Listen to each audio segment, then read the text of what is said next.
Most welcome to Gaur classes. मैं विनोद कुमार गौड़ आज grammar के टॉपिक के तहत आपको डायरेक्ट और इनडायरेक्ट पढ़ाने जा रहा हूं। यदि आप इसको बहुत अच्छी तरह से समझने की कोशिश करेंगे तो आपको आसानी से समझ में आ जाएगा। इंग्लिश के ग्रामर टॉपिक के तहत डायरेक्ट और इनडायरेक्ट, इसको हम रिपोर्टेड स्पीच के नाम से भी जानते हैं। रिपोर्टेड स्पीच, इस टॉपिक को हम नरेशन के नाम से भी जानते हैं।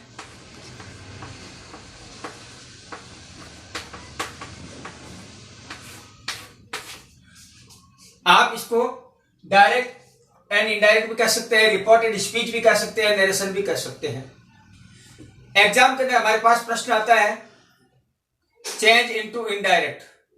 इसका मतलब पेपर के अंदर हमें जो वाक्य दिया हुआ होता है वो डायरेक्ट वाक्य होता है, डायरेक्ट वाक्य को इनडायरेक्ट में बदलना होता है। तो आपको ये समझना पड़ेगा कि डायरेक्ट सेंटेंस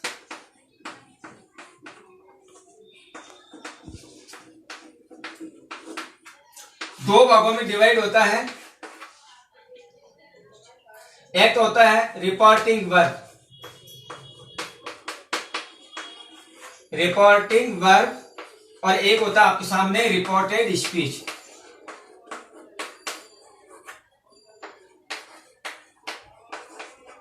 जैसा कि मैंने आपको बताया कि डायरेक्ट वाक्य है दो भागों में डिवाइड होता है। एक होता है रिपोर्टिंग वर्ब और एक होता है रिपोर्टेड स्पीच। रिपोर्टिंग वर्ब का मतलब होता है कि एक ऐसा वाक्य जिसमें एक व्यक्ति किसी बात को बोलने वाला होता है और एक व्यक्ति किसी बात को सुनने वाला होता है, और बोलने वाले व्यक्ति ने जो बात कही है वो वाक्य इन्वर्टेड कोमा में गिरा होता है। इस वाक्य को हम कहेंगे रिपोर्टेड स्पीच। इनको हम शॉर्टकट में कह सकते हैं आरवी और इसको कह सकते हैं आरएस। रिपोर्टेड स्पीच का वाक्य जो होते हैं वो 5 प्रकार के होते हैं। रिपोर्टेड स्पीच के वाक्य जो होते हैं वो 5 प्रकार के होते हैं। तो यहां पे अपन बात करेंगे, kinds of reported speech. Kinds of reported speech, इसमें सबसे पहले अपन जो वाक्य की बात करेंगे वो वाक्य होगा आपके सामने assertive sentence. Assertive sentence. Assertive sentence क्या है? असर्टिव सेंटेंस के तहत दो प्रकार के वाक्य आपके सामने आएंगे। एक तो आएगा आपके सामने अफर्मेटिव और एक प्रकार का वाक्य होता है आपके सामने नेगेटिव।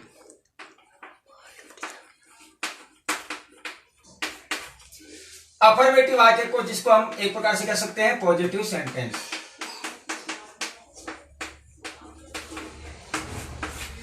अफर्मेटिव वाक्य यानी सकारात्मक वाक्य, और नेगेटिव तात्पर्य होता है नकारात्मक वाक्य। अफर्मेटिव वाक्य में नोट नहीं होता है, नेगेटिव वाक्य में नोट होता है। दूसरा प्रकार का जो वाक्य होता है आपके सामने वो होता है आपके सामने इंट्रोगेटिव सेंटेंस।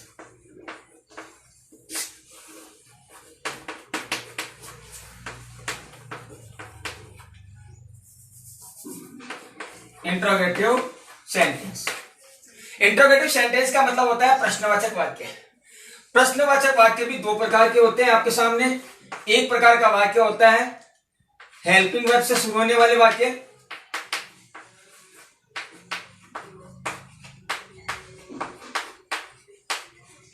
और एक वाक्य होता है आपके सामने WH वर्ड से शुरू होने वाले वाक्य।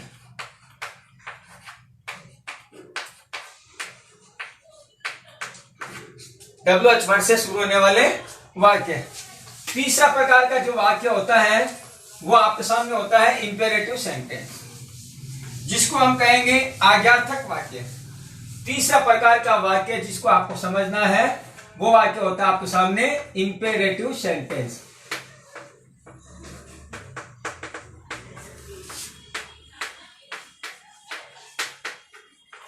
इंपेरेटिव सेंटेंस का मतलब होता है आज्ञार्थक वाक्य।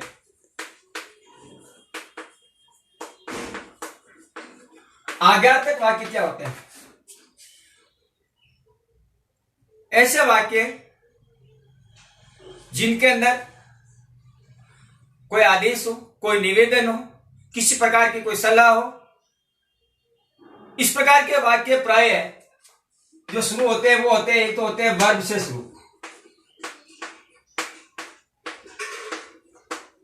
इंपेरेटिव वाक्य में दूसरे प्रकार के वाक्य जो होते हैं नेगेटिव रूप में आते हैं, वो होते हैं डोंट प्लस वर्ब की फर्स्ट फॉर्म से शुरू। तीसरे प्रकार के वाक्य आपके जो सामने शुरू होते हैं वो होते हैं लेट अस से शुरू। और चौथा प्रकार का वाक्य आपके सामने शुरू होता है वो होता है लेट अस या लेट से शुरू, लेट्स से शुरू।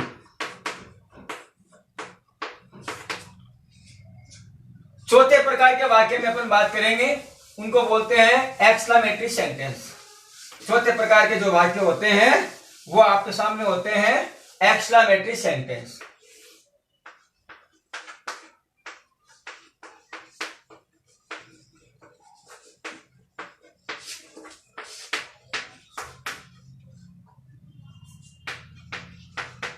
एक्सक्लेमेटरी सेंटेंस का मतलब होता है आश्चर्य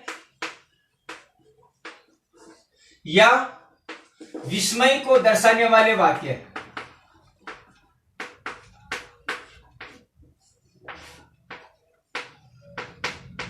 दर्शाने वाले वाक्य।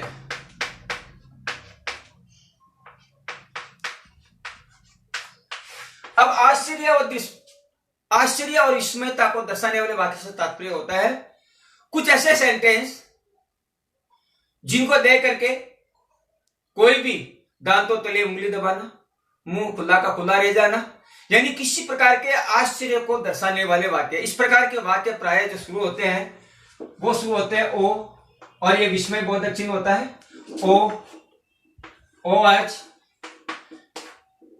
एलास, हुर्रा, ब्रेवो,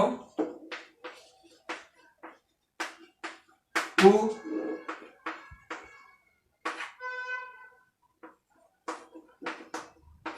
वाट,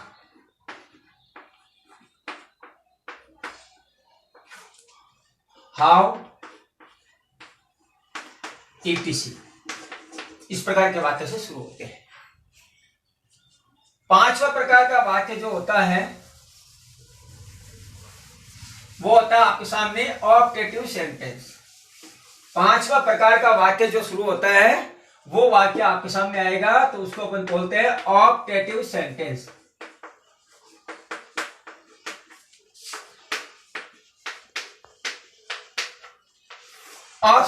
ऑप्टेटिव सेंटेंस का मतलब होता है इस प्रकार के वाक्य जो किसी आशीर्वाद को, किसी अपशब्द को दर्शाने वाले वाक्य होते हैं। इस प्रकार के वाक्यों की शुरुआत प्राय जो शुरू होती है वो होती है में से, कि वाक्य में से शुरू होता है और वाक्य का भावार्थ इंट्रोगेटिव नहीं होता है, जिसके अंदर किसी प्रकार की शुभकामना हो, किसी प्रकार का आशीर्वाद हो या किसी प्रकार का अभिशाप को दर्शाने वाले वाक्य होते हैं। अब हम 5 प्रकार के वाक्य अपन ने जाना था। सबसे पहले आपको बता देता हूं, वापस पुनः दोहरा देता हूं कि रिपोर्टेड स्पीच के वाक्य 5 प्रकार के होते हैं, जिसके अंदर पहला प्रकार का वाक्य होता है असर्टिव सेंटेंस। असर्टिव सेंटेंस का तात्पर्य होता है जिसके अंदर पॉजिटिव और नेगेटिव दोनों प्रकार के वाक्य होते हैं और दोनों के लिए सेम रूल्स काम में लिए जाते हैं। दूसरे प्रकार का वाक्य आपके सामने जो होता है वो होता है आपके सामने इंट्रोगेटिव सेंटेंस। इंट्रोगेटिव सेंटेंस से तात्पर्य होता है कि एक प्रकार का वाक्य वो होता है जो हेल्पिंग वर्ब से शुरू होते हैं और दूसरा प्रकार का वाक्य होता है WH वर्ड से शुरू होता है। तीसरा प्रकार के वाक्य के बारे में आपको बताया मैंने, इंपेरेटिव सेंटेंस। इंपेरेटिव सेंटेंस से तात्पर्य होता है कि ऐसे वाक्य जो वर्ब से शुरू होते हैं या ऐसे वाक्य जो डोंट प्लस वर्ब की फर्स्ट फॉर्म से शुरू होते हैं या ऐसे वाक्य जो लेट अस या लेट से शुरू होते हैं, और चौथा प्रकार का वाक्य जो शुरू होता है वो होता है लेट से शुरू होता है। पांचवा प्रकार का वाक्य ऐसा होता है जिसको अपन बोलते हैं एक्सक्लेमेटरी सेंटेंस। और एक्सक्लेमेटरी सेंटेंस का तात्पर्य होता है इस प्रकार के वाक्य जो ओ से शुरू होते हैं, आह से शुरू होते हैं, एलास, हुरा, पू, व्हाट, हाउ, यानी इस प्रकार के सेंटेंस जिसको देख करके व्यक्ति का मुंह खुला का खुला हो जाता है, दांतों तले उंगली दबाना, यानी कोई सनसनीखेज खबर जिसकी आप उम्मीद नहीं कर सकते। पांचवा प्रकार का वाक्य आपके सामने होता है ऑप्टेटिव सेंटेंस। इस प्रकार के वाक्य प्राय में से शुरू होते हैं और इस प्रकार के वाक्य का भावार्थ इंट्रोगेटिव नहीं होता है। इस प्रकार के वाक्य किसी शुभकामना को दर्शाते हैं। इस प्रकार के वाक्य किसी आशीर्वाद को या किसी प्रकार के अभिशाप को दर्शाते हैं। अब जब हम विस्तार से पढ़ेंगे तो सबसे पहले अपन पढ़ने जा रहे हैं डायरेक्ट इनडायरेक्ट में कि असर्टिव सेंटेंस को कैसे पढ़ें। सबसे पहला प्रकार का वाक्य आपके सामने आता है असर्टिव सेंटेंस।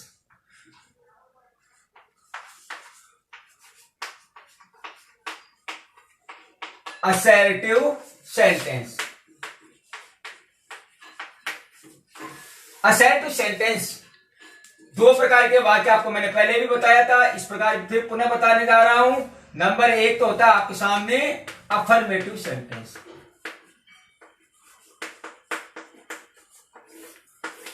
और दूसरा प्रकार का वाक्य आपके सामने जो होगा वो होगा आपके सामने नेगेटिव सेंटेंस।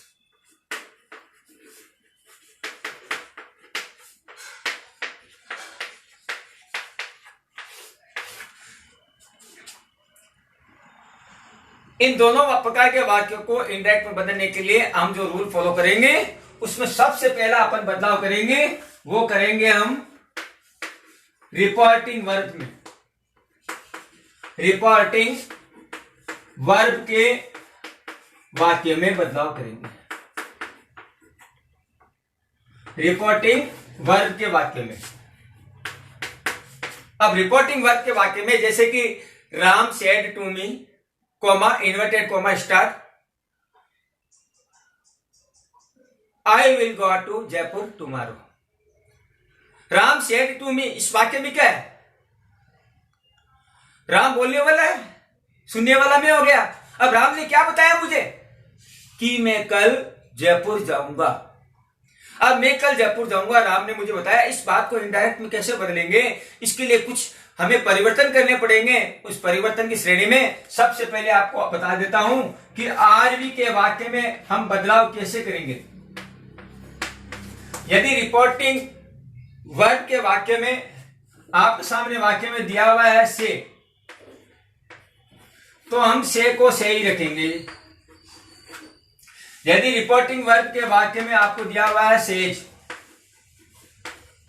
तो हम सेज को सेज ही रखेंगे, इसमें कोई प्रकार का बदलाव नहीं करेंगे। नंबर थर्ड आपके रूप में यदि दिया हुआ है से टू, तो हम इसको बदल देंगे टेल में। और चौथा प्रकार का वाक्य आपके सामने दिया हुआ है सेज टू, इसको हम बदल देंगे टेल्स में। और पांचवा प्रकार में आप इसमें से चेंज करेंगे शब्द को। यदि आपको दिया हुआ है सेड, तो हम सेड को सेड ही रखेंगे। और यदि आपके सामने दिया हुआ है सेड टू, तो सेड टू को हम हटाएंगे और उसकी जगह काम मिलेंगे टोल्ड। कहने का तात्पर्य है रिपोर्टिंग वर्ब का वाक्य है यदि प्रेजेंट में है और फ्यूचर टेंस में है। फ्यूचर टेंस में जैसे मान लीजिए आपके सामने दिया हुआ है, यदि विल या शेल से टू दिया हुआ है, तो इस वाक्य में भी इसमें भी कोई बदलाव नहीं करेंगे। इसको भी अपन बदलेंगे तो विल और शेल, से टू है, इसको अपन बदल देंगे टेल के अंदर बदल देंगे। यानी प्रेजेंट का जवाब प्रेजेंट में और पास्ट का जवाब पास्ट में। प्रेजेंट और फ्यूचर के अंदर वाक्य में यदि रिपोर्टिंग वर्ब का वाक्य दिया हुआ है तो इसमें कोई बदलाव नहीं करेंगे। लेकिन यहां पे एक अपवाद भी है, इसको आप बड़े ध्यान से सुनना। यदि रिपोर्टिंग वर्ब के वाक्य में सेड व सेड टू दिया हुआ है और इन्वर्टेड कोमा के अंदर जो वाक्य दिया हुआ है, यदि वो यूनिवर्सल ट्रूथ हो, सनातन सत्य दर्शाने वाला हो, या किसी आदत या रीति रिवाज को दर्शाने वाला हो, तो इसमें अपन वर्ब में बदलाव नहीं करेंगे। इसको मैं आपको आगे विस्तार से बताऊंगा। नियम नंबर 2 की बात करें असर्टिव सेंटेंस में आपको पहला बदलाव बताया मैंने, how to change in reporting verb, you have to give complete attention to learn more and more. The rule second,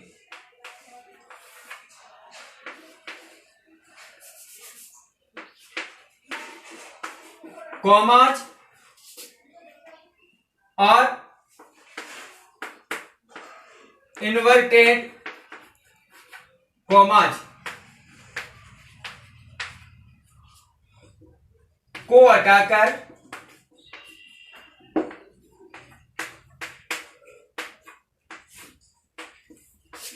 date का प्रयोग करेंगे। कॉमाज व इन्वर्टेड कॉमा को हटाकर किसका प्रयोग करेंगे? डेट का प्रयोग करेंगे। The rule number second, to remove commas and inverted commas that will be used. Rule number third,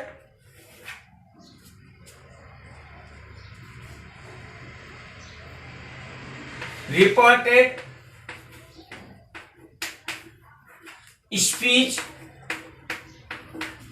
के सब्जेक्ट में बदलाव।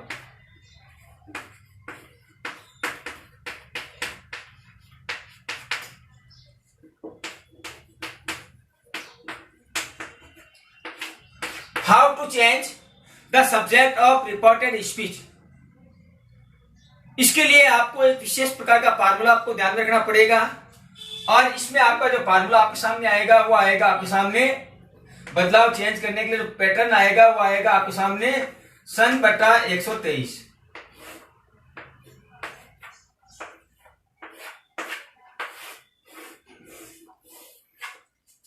सन बटा 123। एस का तात्पर्य होता है आपके सामने सब्जेक्ट, ओ का मतलब होता है आपके सामने यहां पे ऑब्जेक्ट, और एन का मतलब होता है नेवर चेंज।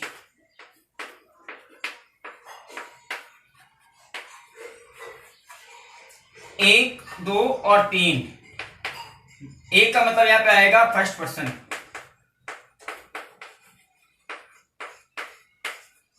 दो का मतलब होता है यहां पे सेकंड पर्सन, और तीन का मतलब होता है यहां पे थर्ड पर्सन।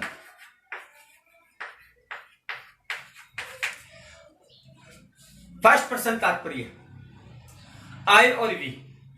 आई और वी का भी अपना एक फैमिली होता है। आई के ऑब्जेक्ट रूप में हम कहां में लेंगे? यहां पे मी, और पॉजिटिव वर्ड के रूप में हम कहां मिलेंगे? माई। तो यहां पे आई परिवार हो गया, आई मी माई। वी प्लूरल को दर्शाता है, इसका भी अपना एक फैमिली है, इसका भी अपना एक ग्रुप है। वी अस अवर, यहां पे अस वी के ऑब्जेक्ट रूप में काम करता है, और अवर वी के पॉजिटिव वर्ड के रूप में काम करता है। सेकंड पर्सन होता है यू। सेकंड पर्सन होता है यू। अब यू का भी अपना एक ग्रुप है, अपने एक परिवार है, अपनी एक फैमिली है। You your. अब आप में से अनेक विद्यार्थी भ्रमित हो सकते हैं यू ऑब्जेक्ट है या सब्जेक्ट है। इसके लिए आपको सेंटेंस पैटर्न के अंतर्गत देखना पड़ेगा कि यदि यू का प्रयोग वर्ब से पहले है तो यू सब्जेक्ट का काम कर रहा है, और सेंटेंस पैटर्न के अंतर्गत यदि यू का प्रयोग ऑब्जेक्ट के बाद है, वर्ब के बाद है, तो इसका मतलब होता है वो ऑब्जेक्ट है। यानी वर्ब से पहले सब्जेक्ट, वर्ब के बाद ऑब्जेक्ट। आपको इस पैटर्न के तहत पर्सन्स बदलने की प्रोसेसिंग भी सीखनी चाहिए। अब यहां पे आपके सामने दिया हुआ है सन बटा 123। इसका मतलब यहां पे हो गया यदि रिपोर्टेड स्पीच का सब्जेक्ट फर्स्ट पर्सन है, यदि रिपोर्टेड स्पीच का सब्जेक्ट फर्स्ट पर्सन है तो फर्स्ट पर्सन को हम बदलेंगे सब्जेक्ट के अनुसार। किसका सब्जेक्ट? रिपोर्टिंग वर्ब का सब्जेक्ट। यदि रिपोर्टेड स्पीच का सब्जेक्ट फर्स्ट पर्सन आई है तो आई को हम बदलेंगे रिपोर्टिंग वर्ब का जो सब्जेक्ट है, यानी जो किसी बात को बोलने वाला है उसके अनुसार उसको अपन बदल देंगे। मान लीजिए आई है रिपोर्टेड स्पीच का सब्जेक्ट, रिपोर्टिंग वर्ब का सब्जेक्ट कौन है यहाँ पे? आई। और रिपोर्टेड स्पीच का सब्जेक्ट है राम। तो यहाँ पे आई को किस में बदलेंगे? हम राम के अंदर बदलेंगे। क्यों बदलेंगे? क्योंकि वहां पे बोलने वाला राम है। यदि वहां पे राधा है तो उसको सी में बदल देंगे। यदि कोई प्लूरल वर्ड आ गया उसको दे में बदल देंगे। और दूसरी बात, फर्स्ट पर्सन के रूप में यदि वी परिवार का कोई भी सदस्य रिपोर्टेड स्पीच के वाक्य में है, चाहे वो वी हो, चाहे वो एस हो, चाहे वो अवर हो, आप एक बात ध्यान रखना, we families always change into they family. We को हम बदलेंगे दे में, एस को बदलेंगे देम में, अवर को बदलेंगे देयर के अंदर बदलेंगे। इसी प्रकार थर्ड पर्सन की बात करें, थर्ड पर्सन होता है नेवर चेंज।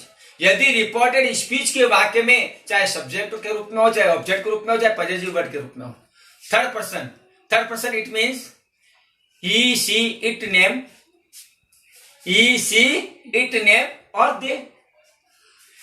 इनके फैमिली ग्रुप से यदि कोई भी सदस्य है, कोई भी आपके सामने रिलेटिव वर्ड जो है वो आपके सामने उसमें रिपोर्टेड स्पीच में आ गया है, तो उसको हम कभी भी नहीं बदलेंगे।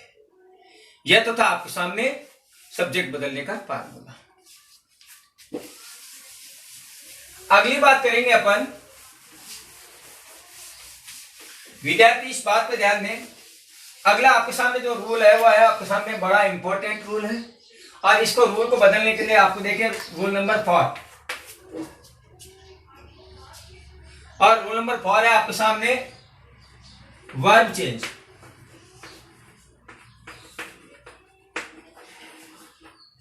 वर्ब चेंज किसमें वर्ब चेंज करनी है आपको? रिपोर्टेड स्पीच के वाक्य में। अब रिपोर्टेड स्पीच के वाक्य में वर्ब चेंज करेंगे, लेकिन यहां पे आपको एक बात ध्यान देना कि वर्ब चेंज करने की भी अपनी कंडीशन होती है। कौन सी कंडीशन में वर्ब चेंज करेंगे, कौन सी कंडीशन में वर्ब चेंज नहीं करेंगे। यदि रिपोर्टेड स्पीच का वाक्य पास्ट टेंस में है तो वर्ब चेंज हो जाएगी। रिपोर्टेड स्पीच का वाक्य यदि पास्ट टेंस में है, लेकिन पास्ट टेंस में, लेकिन इसके लिए आपको कंडीशन ये ध्यान रखना कि रिपोर्टिंग वर्ब का वाक्य भी पास्ट टेंस में होना चाहिए। यदि रिपोर्टिंग वर्ब का वाक्य पास्ट टेंस में नहीं है, प्रेजेंट और फ्यूचर में है, यदि रिपोर्टिंग वर्ब का वाक्य प्रेजेंट टेंस में है और फ्यूचर टेंस में, तो वर्ब चेंज नहीं करेंगे। लेकिन यहां पे एक साथ में एक अपवाद भी है, यदि रिपोर्टिंग वर्ब का वाक्य पास्ट टेंस में है और रिपोर्टेड स्पीच का वाक्य भी पास्ट टेंस में, लेकिन रिपोर्टेड स्पीच का वाक्य किसी सनातन सत्य को दर्शाता है। जैसा कि आपके सामने मैंने कह दिया, मोहन सेड टू मी,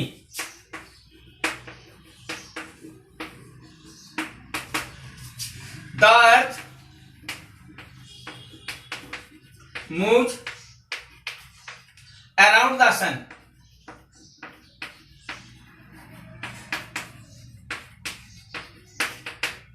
मोहन ने मुझसे कहा कि पृथ्वी सूर्य के चारों ओर चक्कर लगाती है। अब पृथ्वी सूर्य के चारों ओर चक्कर लगाती है, तो क्या इस बात को कोई नकार सकता है क्या? ये एक सनातन सत्य है, साइंटिफिक फैक्ट है ये, इसमें कोई बदलाव नहीं होगा। अब चाहे रिपोर्टिंग वर्ब का वाक्य प्रेजेंट में हो चाहे पास्ट में हो, इसमें वर्ब में बदलाव नहीं करेंगे। तो वर्ब रिपोर्टेड स्पीच के वाक्य में वर्ब चेंज करने का अपना एक विशेष रूल, इस बात को अच्छी तरह से पुनः सुनिए। यदि रिपोर्टिंग वर्ब का वाक्य पास्ट टेंस में है, अर्थात रिपोर्टिंग वर्ब के वाक्य में सेड व सेड टू है, तो ही वर्ब चेंज करेंगे, अन्यथा वर्ब चेंज नहीं करेंगे। लेकिन अपवाद भी ध्यान रखना, रिपोर्टिंग वर्ब के वाक्य में सेड व सेड टू है, लेकिन रिपोर्टेड स्पीच का वाक्य किसी सनातन सत्य, किसी आदत या किसी रीति रिवाज को दर्शाता है, तो उस कंडीशन में हम रिपोर्टेड स्पीच की क्रिया में बदलाव नहीं करेंगे। वर्ब चेंज करने के लिए आपको इस सारणी को थोड़ा फोकस कीजिए। मैं यहाँ पे आपको छोटे छोटे ग्रुप के द्वारा बताने की कोशिश कर रहा हूं। आपके सामने यहाँ पे छोटे छोटे आपको कैप्सूल दे रहा हूं। पहला कैप्सूल यह है, इस बात को अच्छी तरह से ध्यान रखें, यदि रिपोर्टेड स्पीच का वाक्य में वर्ब जो है यदि वर्ब की फर्स्ट फॉर्म है, वर्ब की फर्स्ट फॉर्म को बदल देंगे वर्ब की सेकंड फॉर्म में। वर्ब की सेकंड फॉर्म यदि है, उसको हम बदल देंगे हेड प्लस वर्ब की थर्ड फॉर्म में। और यदि हेड प्लस वर्ब की थर्ड फॉर्म है तो उसको अपन करेंगे नो चेंज या नेवर चेंज। यह कैप्सूल नंबर 1, इस बात को ध्यान रखिए। यदि वर्ब चेंज करना है अपने को रिपोर्टेड स्पीच में तो वर्ब की फर्स्ट फॉर्म को वर्ब की सेकंड फॉर्म, वर्ब की सेकंड फॉर्म को हेड प्लस वर्ब की थर्ड फॉर्म और हेड प्लस वर्ब की third form no change. Capsule number 2, आप इस बात को समझिए। यदि डू नॉट या डज नॉट प्लस वर्ब की फर्स्ट फॉर्म है तो उसको अपन चेंज कर देंगे डिड नॉट प्लस वर्ब की फर्स्ट फॉर्म। और यदि आपके सामने आगे आपके सामने डिड नॉट प्लस वर्ब की फर्स्ट फॉर्म है तो इसको अपन बदल देंगे हैड नॉट प्लस वर्ब की थर्ड फॉर्म। और यदि आपके सामने आ गया हैड नॉट प्लस वर्ब की थर्ड फॉर्म, उसको अपन करेंगे नो चेंज। शॉर्टकट में आप ये कह सकते हैं प्रेजेंट टेंस को पास्ट टेंस में चेंज करेंगे। यदि प्रेजेंट का वाक्य पॉजिटिव है, अफर्मेटिव है, तो उसको अपन वापस चेंज करते समय भी ऐसा ही रखेंगे। पहला कैप्सूल आप पुनः देखिए। वर्ब की फर्स्ट फॉर्म को वर्ब की सेकंड फॉर्म में बदलेंगे, वर्ब की सेकंड फॉर्म को हेड प्लस वर्ब की थर्ड फॉर्म में बदलेंगे, हेड प्लस वर्ब की थर्ड फॉर्म को नो चेंज। डू नॉट और डज नॉट प्लस वर्ब की फर्स्ट फॉर्म को बदलेंगे डिड नॉट प्लस वर्ब की first form, did not plus verb की फर्स्ट फॉर्म को बदलेंगे हैड नॉट प्लस वर्ब की थर्ड फॉर्म और हैड नॉट प्लस वर्ब की थर्ड फॉर्म को करेंगे अपन नो चेंज। कैप्सूल नंबर 3,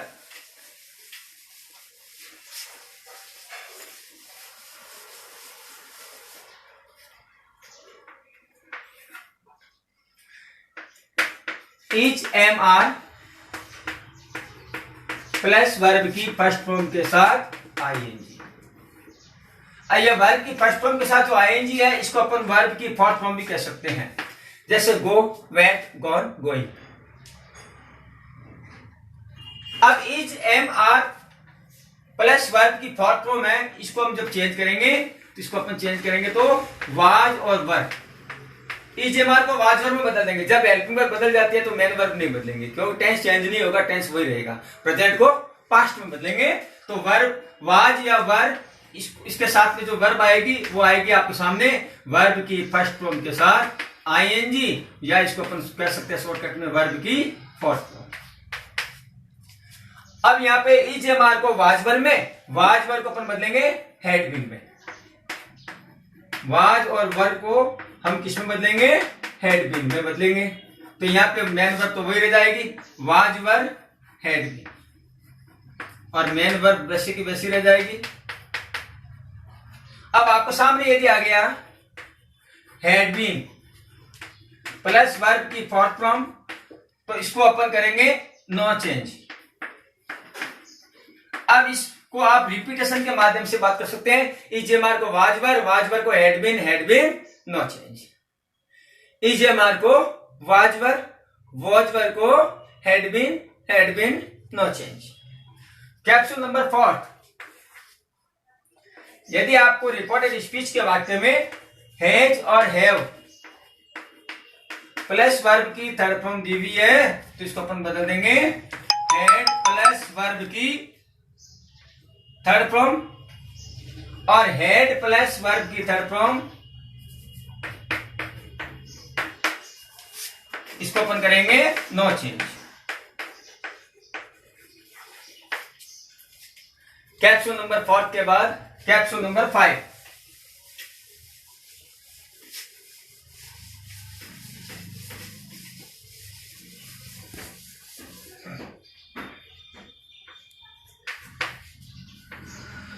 यदि वर्ब की सेकंड फॉर्म दी हुई है, यानी पास्ट टेंस वाक्य किसमें बदलेंगे? पास्ट टेंस के लिए एक सामान्य रूल ध्यान रखिए। पास्ट टेंस के भी 4 भाग होते हैं, तो हम इसको एक टेंस छोड़कर अगले टेंस में बदल देंगे। अब यहाँ पे वर्ब की सेकंड फॉर्म है, वर्ब की सेकंड फॉर्म का मतलब है साथ में कभी कभी वाक्य में डिड प्लस वर्ब की फर्स्ट फॉर्म भी आ गई हो, तो आपको जैसा पहले भी बताया था मैंने, सेकंड फॉर्म को हम बदलेंगे हैड प्लस वर्ब की थर्ड फॉर्म। और यदि आपके सामने नेगेटिव में यदि दे दिया, आपके सामने डिड नॉट प्लस वर्ब की फर्स्ट फॉर्म, जैसा कि आपको पूर्व में बता चुका हूं, इसको अपन बदल देंगे हैड नॉट प्लस वर्ब की थर्ड फॉर्म। और यदि आपको सामने दे दिया हैड प्लस वर्ब की थर्ड फॉर्म, इसको अपन करेंगे no change. Capsule number 6, was या वर प्लस वर्ब की फोर्थ फॉर्म। वाज वर्ब आपको पहले ही बता चुका हूं, इसको अपन बदलेंगे हैड बीन प्लस वर्ब की फोर्थ फॉर्म। और यदि आपको सामने दे दिया हैड बीन प्लस वर्ब की फोर्थ फॉर्म, इसको हम चेंज करेंगे नो चेंज। नेक्स्ट आपके सामने आ गया, यदि आपके सामने दे दिया आपको हेड प्लस वर्ब की थर्ड फॉर्म, यह आपको पूर्व में भी बता चुका हूं, नो चेंज। और यदि आपको कह दिया हैड बीन प्लस वर्ब की फोर्थ फॉर्म, इसको भी अपन करेंगे नो चेंज। कैप्सूल नंबर 8, इसको आप समझने की कोशिश कीजिए। यदि आपके सामने फ्यूचर एक्शन के रूप में विल और शैल दिया हुआ है और इनके साथ हमेशा वर्ब की फर्स्ट फॉर्म, इसको अपन चेंज करेंगे विल और शैल प्लस वर्ब की फर्स्ट फॉर्म को वुड प्लस वर्ब की फर्स्ट फॉर्म में बदलेंगे। ऐसा नहीं है कि विल को वुड, शैल को शुड, विल और शैल दोनों को अपन किस में बदलेंगे, वुड प्लस वर्ब की फर्स्ट फॉर्म। यदि आपके सामने आ गया 9 नंबर कैप्सूल में, यदि कैन है, कुड है या कोई भी अन्य मॉडल हो, सॉरी कैन प्लस वर्ब की फर्स्ट फॉर्म, इसको हम बदलेंगे कैन को कुड प्लस वर्ब की फर्स्ट फॉर्म। यदि आपके सामने कैप्सूल नंबर 10 दिया हुआ है मे प्लस वर्ब की फर्स्ट फॉर्म, इसको हम बदलेंगे माइट प्लस वर्ब की फर्स्ट फॉर्म। यानी इसमें विल और शैल को वुड में बदलेंगे, कैन को कुड में बदलेंगे, मे को माइट में बदलेंगे। इसके अलावा अन्य कोई भी मॉडल हो, अदर मॉडल, वो रहेंगे नो चेंज। आज के वीडियो में असर्टिव सेंटेंस के तहत मैंने आपको वर्ब चेंज तक का बताया है। आगे के कल एग्जाम्पल सहित नेक्स्ट वीडियो में आपको मैं बताऊंगा। यदि आपको मेरा वीडियो यदि पसंद आया है तो इसको like, comments, share and subscribe करना न भूलें। मैं विनोद कुमार गौड़ तहे दिल से गौड़ क्लासेज में आप सबका स्वागत करता हूं। जय हिंद, जय भारत।